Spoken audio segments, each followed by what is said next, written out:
नमस्कार दोस्तों। डेट है आज की 21 सितंबर 2022 और स्वागत है आपका एटोरियल डिस्कशन में। आज देखो 3 इश्यूज हम डिस्कस करेंगे, 2 हिंदू के, 1 इंडियन एक्सप्रेस का। सबसे पहले आर्टिकल डिस्कस करेंगे कन्वर्जन थेरेपी से संबंधित। दूसरे नंबर पे आर्टिकल डिस्कस करेंगे ग्रीन ट्रांसपोर्ट और देश में इंफ्रास्ट्रक्चर की चुनौतियों से संबंधित। तीसरा आर्टिकल इंडिया की फॉरेन पॉलिसी से संबंधित है। मतलब एक प्रकार से जैसे सरकार ने पहले कहा था ना कि हम मल्टी अलाइनमेंट की पॉलिसी फॉलो कर रहे हैं, फॉरेन पॉलिसी। राइटर कहते हैं उसमें काफ़ी सारी दिक्कत है, उतना आसान नहीं है, तो वो सब हम इस आर्टिकल में डिस्कस करेंगे। अब देखो डिस्कशन स्टार्ट करें उससे पहले आंसर राइटिंग में जो हम डायरेक्टिव्स इस्तेमाल करते हैं, फॉर एग्जाम्पल डिस्कस क्या है, डिस्कस का क्या मतलब होता है, एग्जामिन का क्या मतलब होता है, इवेल्युएट का क्या मतलब होता है, इन सब डायरेक्टिव्स के मतलब हम जानते हैं। कुछ के आज जानेंगे, बाकी हम कल डिस्कस करेंगे। सबसे पहले तो डिस्कस कई बार लिखा आता है, जैसे ये 2018 का क्वेश्चन है, safeguarding the Indian art heritage is the need of the movement. Indian art heritage को सेफ गार्ड करना ये समय की आवश्यकता है, डिस्कस। तो यहाँ पे डिस्कस आ गया। क्या मतलब है डिस्कस का? देखो बहुत ज़्यादा आप कॉम्प्लेक्सिटीज़ में ना जाएं तो डिस्कस का सिंपल मतलब ये है, आपको रीजंस देने हैं अगेंस्ट में भी और फेवर में भी। आप 2018 के इसी क्वेश्चन को देखिए, safeguarding the Indian art heritage is the need of the movement. आप डिस्कस में दोनों साइड की पिक्चर को लिखोगे, मतलब आर्ट को हम प्रोटेक्ट करते हैं तो क्या हो जाएगा, नहीं प्रोटेक्ट करते हैं तो क्या हो जाएगा, मतलब एडवांटेज एंड एडवांटेजेस डिसएडवांटेजेस दोनों आपको लिखने हैं, दोनों साइड की पिक्चर आपको दिखानी है। और देखो काफ़ी बार डायरेक्टिव्स में ये लिखा होता है इंट्रोडक्शन लिखें, कंक्लूजन लिखें या ना लिखें।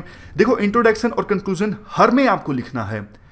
कोई भी डायरेक्टिव हो, इंट्रोडक्शन और कंक्लूजन आप हर में लिखें। बेसिक आप 2 लाइंस का इंट्रोडक्शन लिखें, लेकिन इंट्रोडक्शन और कंक्लूजन आप लिखें जरूर। और इंट्रोडक्शन में आप क्या लिख सकते हैं, कंक्लूजन में आप क्या लिख सकते हैं, वो 2 जो वीडियोज़ हैं, इन दोनों वीडियोज़ में हमने काफ़ी डिटेल से एक्सप्लेन किया है इंट्रोडक्शन में क्या कुछ लिखा जा सकता है, कंटेक्स्ट लिखा जा सकता है, बेसिक डेफिनेशन लिखी जा सकती है, किसी टर्म को एक्सप्लेन किया जा सकता है, कैसा भी इंट्रोडक्शन हो सकता है। और कंक्लूजन हमेशा बैलेंस्ड दे। तो इन 2 वीडियोस को आप जरूर देखिएगा।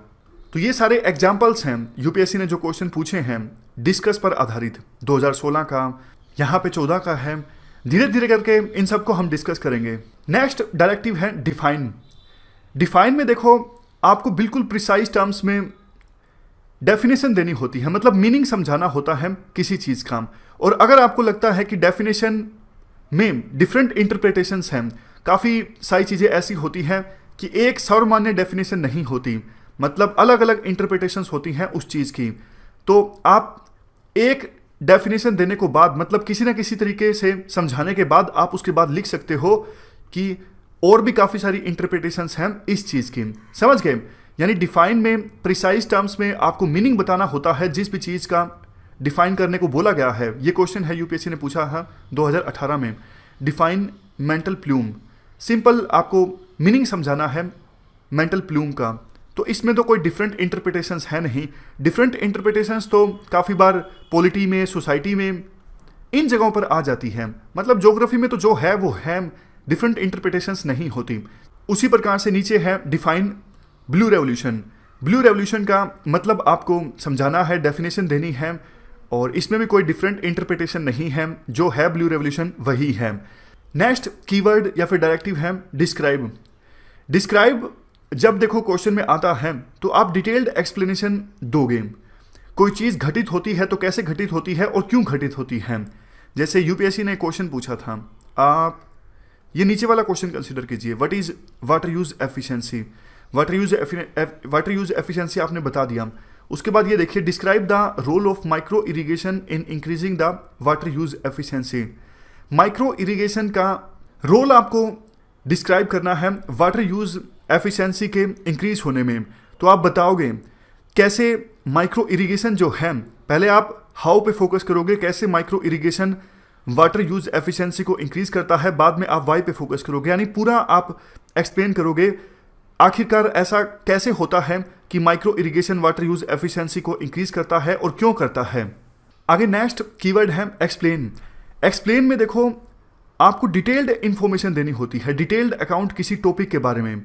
फॉर एग्जाम्पल ये क्वेश्चन यूपीएससी के द्वारा पूछा गया था, Despite implementation of various programs for eradication of poverty by the government in India, poverty is still existing. Explain by giving reasons. Government ने बहुत सारे प्रोग्राम्स इंप्लीमेंट किए हैं गरीबी को मिटाने के लिए, लेकिन गरीबी आज भी एग्जिस्ट कर रही है. Explain by giving reasons.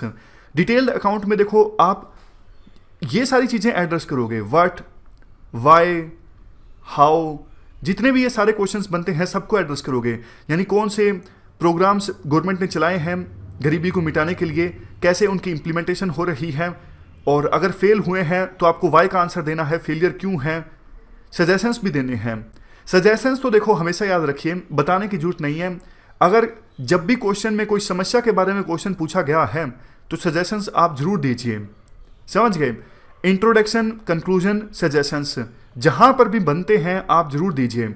बेशक अगर आपकी वर्ड लिमिट ऊपर हो गई है तो आप 2-3 सजेशन दीजिए. अगर साफ साफ पूछा है सजेशन के बारे में तो ज़्यादा दीजिए, लेकिन दीजिए जरूर सजेशन. और एक चीज़, गवर्नमेंट की क्या पॉलिसीज हैं, गवर्नमेंट की क्या अप्रोच है, उनको भी जहां भी आंसर में बनती है गवर्नमेंट की अप्रोच को आप बताने की कोशिश कीजिए. अगर आपको लगता है कि गवर्नमेंट की पॉलिसीज, गवर्नमेंट की अप्रोच के बारे में पूछा नहीं है तो 2 लाइन लिख दीजिए, लेकिन लिखिए जरूर, क्योंकि 2 लाइन भी आप लिखोगे तो वो कंटेक्स्ट में शामिल हो जाता है. इससे डेफिनेट वैल्यू एडिशन होगा. तो हमेशा याद रखिए इंट्रोडक्शन, कंक्लूजन, गवर्नमेंट की पॉलिसीज और सजेशंस. सजेशंस और गवर्नमेंट की पॉलिसीज के बारे में बेशक आप 2-2 लाइन लिख लिए, ज़्यादा मत लिखिए अगर आपको लगता है नहीं पूछा है, लेकिन लिखिए जरूर. आधा नंबर भी इंक्रीज होता है. तो 20 क्वेश्चंस में 10 मार्क्स हो जाते हैं. एक पेपर में 4 पेपर हैं, सीधा सीधा 40 मार्क्स का डिफरेंस आ जाता है. 40 मार्क्स बहुत ज़्यादा होते हैं. तो इस प्रकार से हमने कुछ डायरेक्टिव्स के मतलब को रिवाइज किया. कल भी हम कंटिन्यू करेंगे. फिलहाल डिस्कशन को स्टार्ट करते हैं. First important article conversion therapies से संबंधित है. आप जीएस पेपर सेकंड के इस टॉपिक से आर्टिकल को रिलेट कर सकते हो.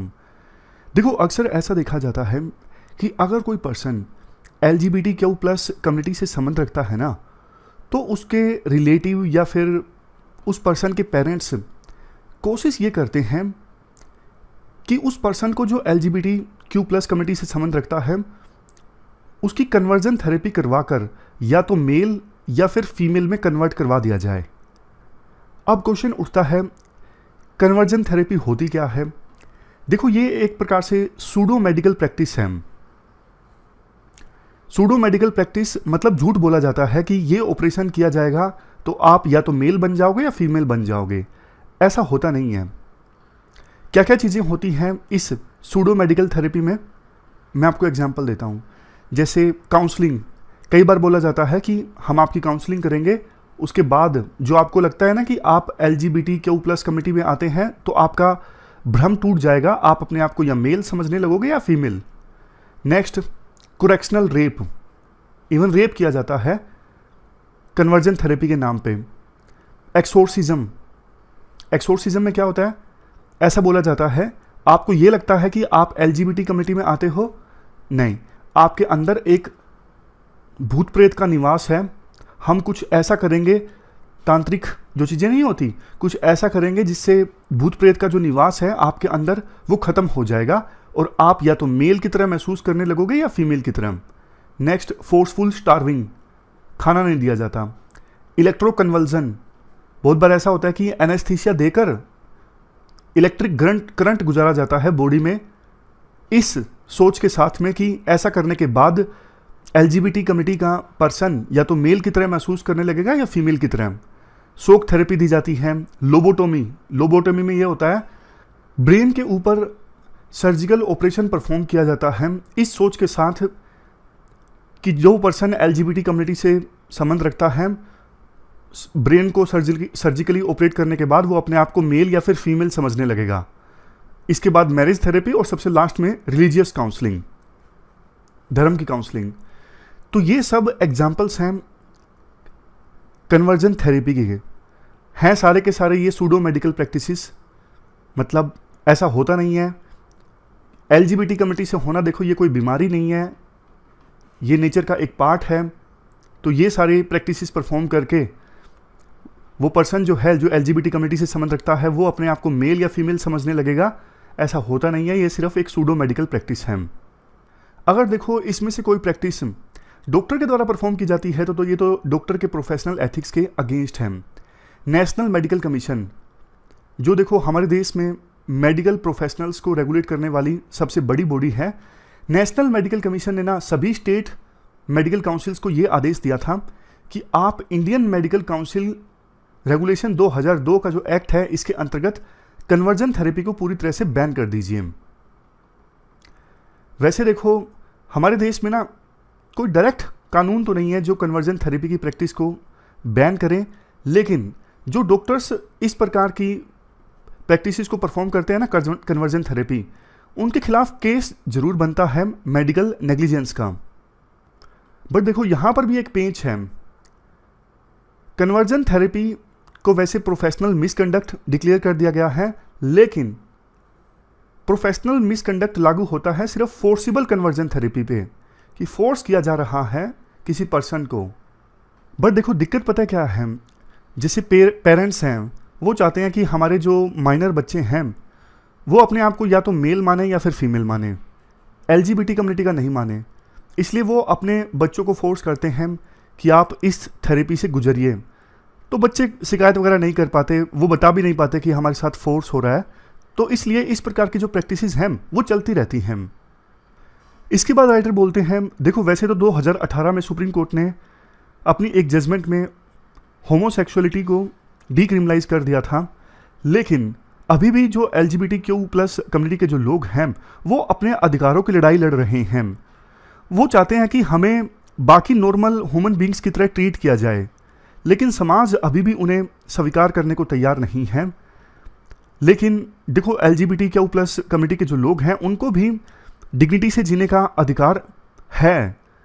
हमारे देश के प्रियम्बल में भी ये बात बोली गई है। आप ये देश का प्रियम्बल देखिए, इसमें बोला गया है fraternity assuring the dignity of individual, यानी स्टेट प्रयास करेगा हर एक पर्सन डिग्निटी के साथ जी सके। लेकिन जब LGBT कम्युनिटी के साथ ऐसा होता रहेगा तो फिर कैसे वो डिग्निटी के साथ जी सकते हैं। स्टेट ने, संविधान ने वादा किया है, हम इंश्योर करेंगे चाहे वो किसी भी रेस का हो, कास्ट का हो, एथनिक ग्रुप का हो, वो अपनी डिग्निटी के साथ अपनी लाइफ व्यतीत करें। बट LGBTQ+ कम्युनिटी के जो लोग हैं वो डिग्निटी के साथ अपनी लाइफ नहीं व्यतीत कर पा रहे हैं, यही तो दिक्कत है। तो आवश्यकता देखो ये है कि एक ना फुल फ्लेज कानून बनाया जाए कन्वर्जन थेरेपी की जो भी प्रैक्टिसेस है ना उनको क्रिमिनलाइज करने के लिए, और जो लोग इन ह्यूमन प्रैक्टिसेस में संलिप्त होते हैं, कन्वर्जन थेरेपी को अंजाम देते हैं, उनके खिलाफ कड़ी से कड़ी कार्रवाई की जाए। कानून के तहत ऐसा प्रोविजन होना चाहिए ताकि एक मैसेज भी जाए समाज में और इस प्रकार की प्रैक्टिसेस पर लगाम लगे। और क्या क्या किया जा सकता है मीनवाइल जब तक कानून नहीं बन जाता? प्रोफेशनल सैंक्शंस लगाए जाएं उन मेडिकल प्रैक्टिशनर्स के ऊपर जो कन्वर्जन थेरेपी को अंजाम देते हैं। अगर पता लग गया है इस डॉक्टर ने कन्वर्जन थेरेपी को अंजाम दिया है, लाइसेंस कैंसिल कर दिया जाए। नेक्स्ट, अगर देखो किसी कन्वर्जन थेरेपी में माइनर इन्वॉल्व है ना, उस कन्वर्जन थेरेपी को तो पूरी तरह से बैन कर दिया जाए। यानी प्रोसीजर के लिए कंसेंट का होना जरूरी है, लेकिन माइनर अपनी कंसेंट नहीं दे सकते, इसलिए उनको पूरी तरह से बैन कर दिया जाए। कन्वर्जन थेरेपी की जो एडवर्टाइजमेंट है उस पर बैन लगा दिया जाए। और सबसे लास्ट में, banning the most egregious form of conversion therapy, जैसे भयंकर वाली कन्वर्जन थेरेपी है ना जिसमें फिजिकल अब्यूज होता है बॉडी का, फूड नहीं दिया जाता, होमोफोबिक स्लर्स यानी गालियां वगैरह दी जाती हैं, इन प्रैक्टिसेस को तो पूरी तरह से बैन कर दिया जाए। तो ये प्रैक्टिसेस तब तक अपनानी है जब तक फुल फ्लैज कोई कानून नहीं बन जाता। समझ गए?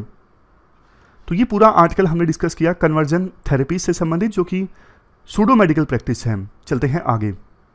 इसके बाद नेक्स्ट आर्टिकल, इंडिया को ग्रीन ट्रांसपोर्ट की तरफ ट्रांजिशन करने की आवश्यकता है। आप GS पेपर 3 के इस टॉपिक से आर्टिकल को रिलेट कर सकते हो। देखो किसी भी देश में ना हायर इकोनॉमिक डेवलपमेंट के लिए ये इंश्योर करना जरूरी है कि उस देश में ट्रांसपोर्ट सेक्टर एफिशिएंट हो।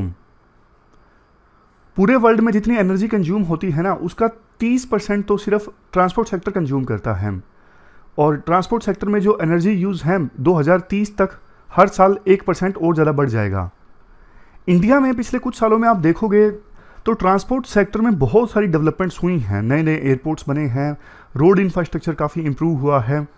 लेकिन बावजूद इसके हमारे देश में जिस प्रकार की मोबिलिटी के लिए एफिशिएंट और डेवलप्ड ट्रांसपोर्ट इंफ्रास्ट्रक्चर होना चाहिए ना, वैसा नहीं है। आगे हम डिस्कस भी करेंगे क्या चैलेंजेस हैं।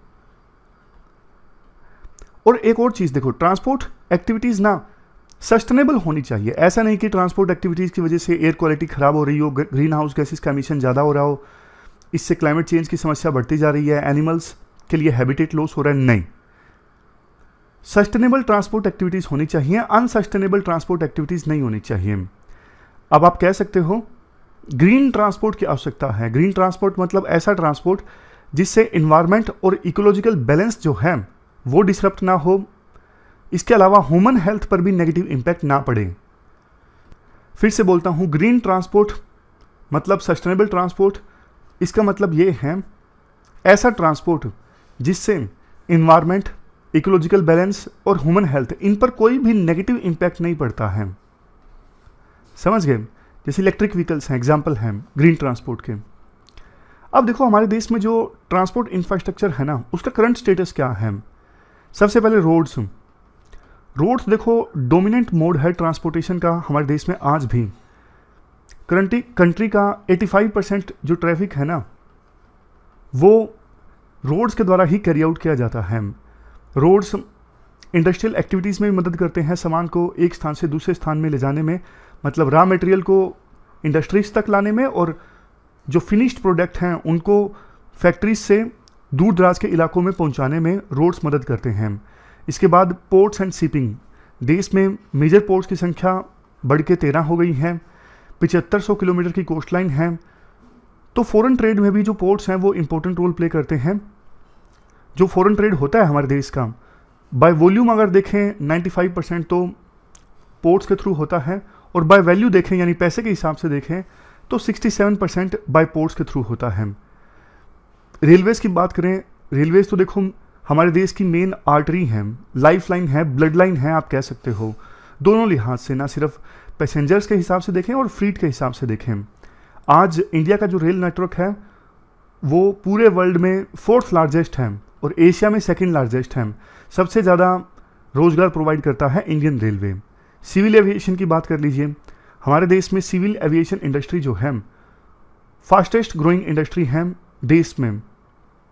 इंडिया की जो डोमेस्टिक एविएशन मार्केट है ना, वो तीसरे नंबर पर सबसे बड़ी है पूरे वर्ल्ड में, डोमेस्टिक एविएशन की मार्केट।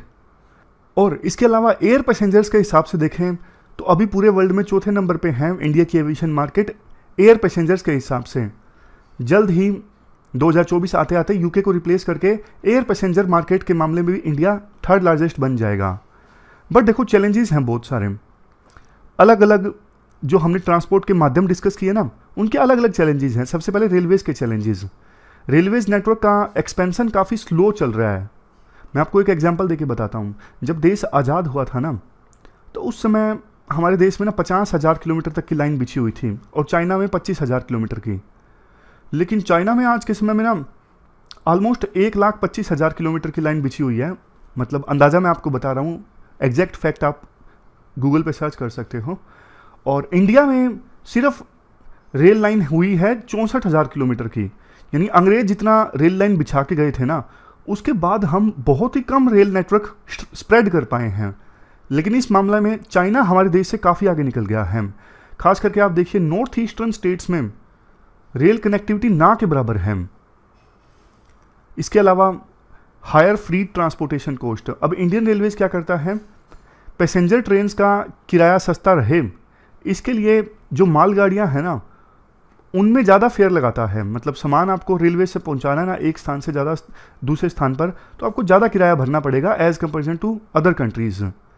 क्रॉस सब्सिडाइजेशन इसे कहते हैं कि फ्री ट्रेन से ज़्यादा फेयर आपने ले लिया और उस ज़्यादा पैसे का इस्तेमाल किया पैसेंजर ट्रेन्स को सब्सिडाइज करने के लिए कि पैसेंजर्स को कम किराया देना पड़े। Next, social versus commercial objectives. अब देखो प्राइवेट कॉन्ट्रैक्ट्स काफ़ी देने लगी हैं इंडियन रेलवेज।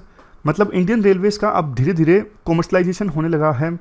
अब देखो एक बात तो ठीक है कि इससे इंफ्रास्ट्रक्चर इंप्रूव होगा, बट आपको पता है जो प्राइवेट कंपनीज हैं वो बेनिफिट के लिए काम करती हैं, प्रॉफिट के लिए काम करती हैं, तो कहीं ना कहीं वो रेट इंक्रीज करेंगी सर्विसेज का। तो हमारे देश में जो गरीब लोग हैं वो नए रेट्स को अफोर्ड नहीं कर पाएंगे, वो फिर रेलवेज को एक्सेस नहीं कर पाएंगे। इसके बाद रोड ट्रांसपोर्टेशन के अलग चैलेंजेस हैं। वाटर स्ट्रेस ज़्यादा होता है, ज़्यादा रोड नेटवर्क बिछने से पानी नीचे नहीं जा पाता।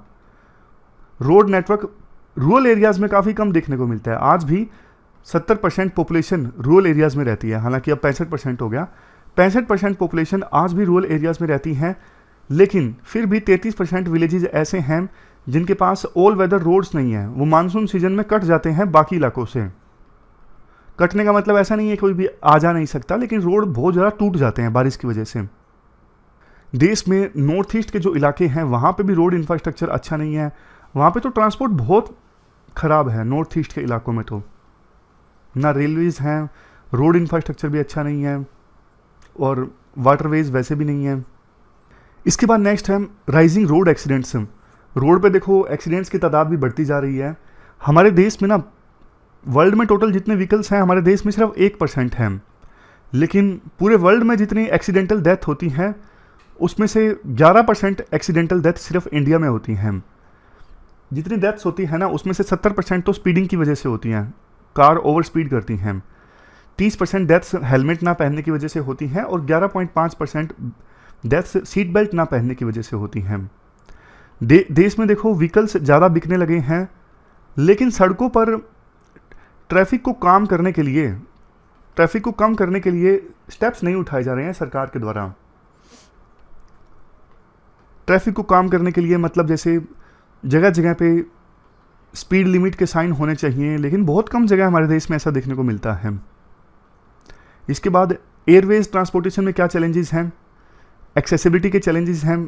रीजनल कनेक्टिविटी काफ़ी कम है, मतलब दिल्ली से कोई छोटे शहर में जाना हो तो आपको फ़्लाइट नहीं मिलेगी। रीजनल कनेक्टिविटी कम है, बड़े शहरों के बीच में फ़्लाइट्स ज़्यादा है। हैंगर स्पेस काफ़ी कम है, मतलब जहाँ पे ये फ़्लाइट्स वगैरह पार्क होती हैं ना वो स्पेस काफ़ी कम है। और एयरपोर्ट के एक्सपेंशन के लिए लैंड आसानी से अवेलेबल नहीं होता। इसके अलावा जो एविएशन फ्यूल होता है ना, जिसकी सहायता से हवाई जहाज़ चलता है, उस एविएशन फ्यूल पे हमारे देश में टैक्स बहुत लगता है। वो एविएशन फ्यूल हमारे देश में 60% ज़्यादा महंगा है एज़ कम्पेरिजन टू आसियान और मिडिल ईस्ट कंट्रीज़। इस वजह से जो एयरलाइंस हैं उनको ऑपरेशंस लाना काफ़ी महंगा पड़ता है, और फ्लाइट्स की टिकट भी ज़्यादा हो जाती हैं। पोर्ट्स और शिपिंग्स में क्या चैलेंजेस हैं? बहुत टाइम लग जाता है, मतलब वहाँ पे शिप आता है। हमारे देश में जो पोर्ट्स हैं ना वहाँ पे ऑपरेशन काफ़ी धीरे धीरे चलते हैं। कस्टम अप्रूवल में भी टाइम लग जाता है, सामान अनलोडिंग ऑफलोडिंग होने में भी टाइम लग जाता है। तो ये चैलेंजेस हैं। इनएफिशिएंसी है पोर्ट ऑपरेशंस में। हाई टर्न अराउंड टाइम, मतलब ऐसा होना चाहिए ना जैसे ही शिप पोर्ट पे आया जल्दी जल्दी सामान लोड हो गया, रवाना हो गया। बहुत ऐसा होता नहीं है जल्दी जल्दी। इसके बाद दूसरे कुछ जनरल चैलेंजेस हैं। अर्बन ट्रांसपोर्ट मैनेजमेंट में गैप है। जितनी लोकल बसेस की आवश्यकता है उतनी लोकल बसेस होती नहीं है। अब इस वजह से लोग अपने पर्सनल व्हीकल्स लेके सड़कों पे आ जाते हैं, उससे एमिशंस वगैरह ज़्यादा होता है। इसके बाद नेक्स्ट है थ्रेट टू बायोडाइवर्सिटी। देखो जैसे जैसे ट्रांसपोर्ट सेक्टर डेवलप होगा ना, एनिमल्स के लिए, बर्ड्स के लिए हैबिटेट लॉस उतना ही ज़्यादा होगा, बायोडाइवर्सिटी को उतना ही नुकसान होगा। ये भी एक बड़ा चैलेंज है। वे फॉरवर्ड में क्या कहा जाता है? इंटेलिजेंट ट्रांसपोर्ट सिस्टम होना चाहिए, ITS। इसमें देखो ये होना चाहिए यूजर्स को पूरी इन्फॉर्मेशन हो ट्रांसपोर्ट नेटवर्क की, कहाँ पे कब जाना है, कहाँ पे कितना ट्रैफिक मिलेगा, छोटी से छोटी इन्फॉर्मेशन। जैसे एग्जांपल के तौर पर इंटेलिजेंट ट्रैफिक मैनेजमेंट। अब पता है इस रोड पे ट्रैफिक ज़्यादा हो गया है तो अल्टरनेट रूट को खोल दिया जाए और उस रूट पे ज़्यादा व्हीकल्स को जाने से रोका जाए। ऐसा सब ऑटोमेटिक होना चाहिए। नेक्स्ट एग्जांपल है इंटेलिजेंट ट्रांसपोर्ट सिस्टम का V2X कम्युनिकेशन, यानी व्हीकल टू एवरीथिंग कम्युनिकेशन। ये कैसे हेल्पफुल होता है? एग्जांपल देके बताता हूँ। मान लीजिए ये कार है, इसके बाद कार है, इसके बाद तीसरी कार भी है। अब इस कार को ये वाली कार नहीं दिख रही है, लेकिन दोनों व्हीकल्स आपस में कम्युनिकेट कर लेंगे और एकदम से ये व्हीकल ओवरटेक करेगा और एक्सीडेंट नहीं होगा। यानी एक व्हीकल का दूसरे व्हीकल के साथ कम्युनिकेशन चल रहा है, दो व्हीकल आपस में देख नहीं पा रहे हैं, लेकिन कम्युनिकेशन की सहायता से एक्सीडेंट वगैरह रुकेगा। इलेक्ट्रॉनिक टोल कलेक्शन, ये तो हमारे देश में होने ही लगा है, फास्टैग वगैरह आ गए हैं। इसके बाद नेक्स्ट है awareness towards green travel habits.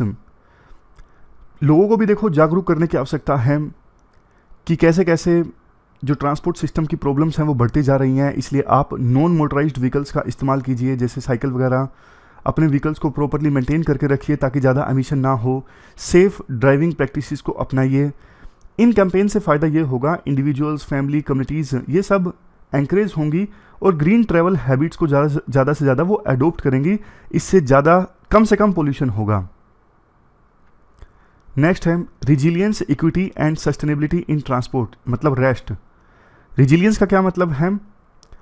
देखो, पब्लिक ट्रांसपोर्ट को रिवाइव करने की आवश्यकता है। ज़्यादा से ज़्यादा जो पब्लिक बसेस हैं उनको प्रोक्योर किया जाए, ई बसेस, बस कॉरिडोर बनाए जाएं। इसके बाद है इक्विटी। इक्विटी मतलब लास्ट माइल कनेक्टिविटी होनी चाहिए। आज के समय में बहुत से लोग इसलिए पब्लिक ट्रांसपोर्ट का इस्तेमाल नहीं करते, वो बोलते हैं कि मेट्रो से एक मेट्रो स्टेशन से दूसरे पर तो पहुंच जाएंगे, लेकिन उसके बाद दिक्कत आएगी, उसके बाद हमें कोई साधन मिलेगा नहीं आसानी से वहाँ जाने के लिए जहाँ पे हमारा घर है। तो लास्ट माइल कनेक्टिविटी की सुविधा होनी चाहिए ताकि लोग ज़्यादा से ज़्यादा एंकरेज हों पब्लिक ट्रांसपोर्ट का इस्तेमाल करने के लिए। और इक्विटी का मतलब वैसे ये भी है कि देश के जो पिछड़े इलाके हैं जैसे नॉर्थ ईस्ट, वहाँ पे ट्रांसपोर्ट इंफ्रास्ट्रक्चर बहुत कम डेवलप्ड है, तो उन पर स्पेशल ध्यान देने की आवश्यकता है। मतलब मैंने पहले सिटी के संदर्भ में बताया, इसे पूरे देश के संदर्भ में भी देख सकते हो कि देश में जो बैकवर्ड एरियाज हैं वहाँ पे भी last mile road and railways connectivity होनी चाहिए। सस्टेनेबिलिटी मतलब एमिशन नॉर्म्स को और ज़्यादा टाइट किया जाए ताकि जो दूसरे ग्रीन व्हीकल्स हैं, for example electric vehicles, biofuel use करने वाले व्हीकल्स, हाइड्रोजन फ्यूल यूज़ करने वाले व्हीकल्स, ऐसे व्हीकल्स ज़्यादा से ज़्यादा सड़कों पर चलें और एमिशंस कम से कम हों। तो ये कुछ सजेशंस हमने डिस्कस किए। सजेशंस कुछ और भी दे सकते हो, जैसे ग्रीन मोबिलिटी के मामले में इंडिया मैन्युफैक्चरिंग हब बने, हमारे पास मौका है। अब जैसे पूरा देश, पूरा वर्ल्ड इलेक्ट्रिक व्हीकल्स की दिशा में आगे बढ़ रहा है, तो इंडिया इलेक्ट्रिक व्हीकल्स के मामले में महारत हासिल कर सकता है। लेकिन इंडिया अभी थोड़ा पीछे चल रहा है। टेस्ला वगैरह यूएसए में काफ़ी तेज़ी से चल रही है, बट इंडिया में अभी इलेक्ट्रिक व्हीकल्स उतने नहीं चल रहे जितने चलने चाहिए। तो ये पूरा आर्टिकल हमने डिस्कस किया। चलते हैं आगे। इसके बाद नेक्स्ट आर्टिकल देश की फॉरेन पॉलिसी से संबंधित है। आप जीएस पेपर सेकंड के इस टॉपिक से आर्टिकल को रिलेट कर सकते हो। क्या कंटेक्स्ट है? देखो, एससीओ के समिट में प्रधानमंत्री मोदी ने पार्टिसिपेट किया था, और इस समिट में जब पार्टिसिपेट किया था ना, तो फिर उस समय रशिया के राष्ट्रपति पुतिन के साथ भी मुलाकात हुई थी। मुलाकात में प्रधानमंत्री मोदी ने पुतिन को कहा था कि ये जो ईरा है ना, ये वार का नहीं है, ये ईरा है, ये समय है डेमोक्रेसी, डायलॉग और डिप्लोमेसी का। तो वेस्टर्न मीडिया ने भी तारीफ़ की इंडिया की कि देखो, इंडिया ने पुतिन को क्रिटिसाइज़ किया, हल्का सा रिब्यूक किया, यानी फटकार लगाई। इंडिया ने देखो एससीओ समिट में पार्टिसिपेट करके ना एक प्रकार से सिग्नल दिया कि वो मल्टीपल एंगेजमेंट्स के लिए तैयार हैं, क्योंकि उससे पहले इंडिया ने क्वाड में भी पार्टिसिपेट किया था, और क्वाड में पार्टिसिपेट करने के लिए यूएसए ने इंडिया की तारीफ़ की थी। तो दोनों राइवल ग्रुप्स के साथ इंडिया ठीक बना के रखना चाहता है। एक तरफ देखो रशिया प्लस चाइना है, दूसरी तरफ यूएसए प्लस यूएसए के अलाई कंट्रीज़ हैं। इंडिया दोनों ग्रुप्स के साथ में बना के रखना चाहता है, लेकिन देखो उतना आसान नहीं है जितना हम सोचते हैं। राइटर कहते हैं सरकार को ये लगता है कि नॉन अलाइनमेंट की पहले जो पॉलिसी थी ना, हम किसी ग्रुप के साथ अलाइन नहीं करेंगे, उससे इंडिया को नुकसान हुआ, इसलिए इंडिया अभी मल्टी अलाइनमेंट की तरफ आगे बढ़ रहा है। बट देखो, मल्टी अलाइनमेंट आसान नहीं है। जैसे एक टेस्ट केस है ईरान का, यूएसए के कहने पर हमने ईरान से तेल इंपोर्ट कम कर लिया था, ट्रेड कम कर दिया था, बट अब ईरान के प्रेसिडेंट ने इंडिया को बोला है कि एक समिट मीटिंग होनी चाहिए आपके प्रधानमंत्री और मेरे बीच में। अब इंडिया ने अभी तक इस पर कोई डिसीजन नहीं लिया है यूएसए के डर के चलते।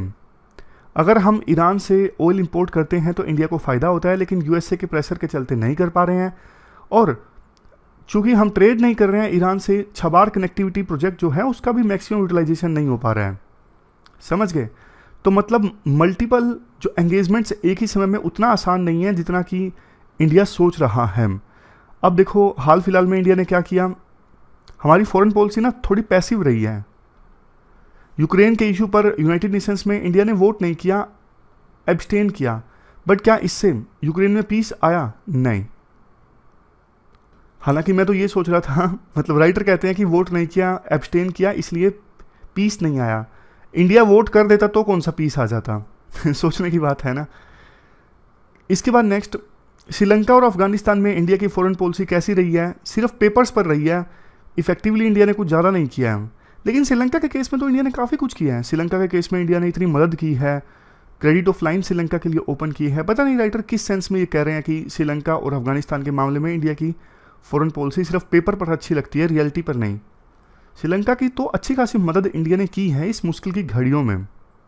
फिर नेक्स्ट पाकिस्तान का एग्जाम्पल देते हैं कि यूएन में या फिर दूसरे मंचों पर इंडिया ना पाकिस्तान के अगेंस्ट बोलता रहता है, इसलिए डोमेस्टिक जनता तो सेटिस्फाई हो जाती है, लेकिन इंडिया की डिप्लोमेटिक एनर्जी वेस्ट हो जाती है पाकिस्तान पर, जो कि इंडिया को नहीं करना चाहिए। राइटर कहते हैं इंडिया की फॉरेन पॉलिसी ऐसी होनी चाहिए जो करंट सिचुएशन को तो देखे ही फ्यूचर प्रोस्पेक्ट्स को भी देखें। जैसे देखो अभी इंडिया और चाइना के बीच में टेंशन्स हैं, कोई ज़रूरी तो नहीं है टेंशन्स हमेशा रहेंगे। पिछले 70 सालों से टेंशन्स हैं, जब बॉर्डर विवाद पैदा हुआ था उससे पहले तो नहीं थे टेंशन्स।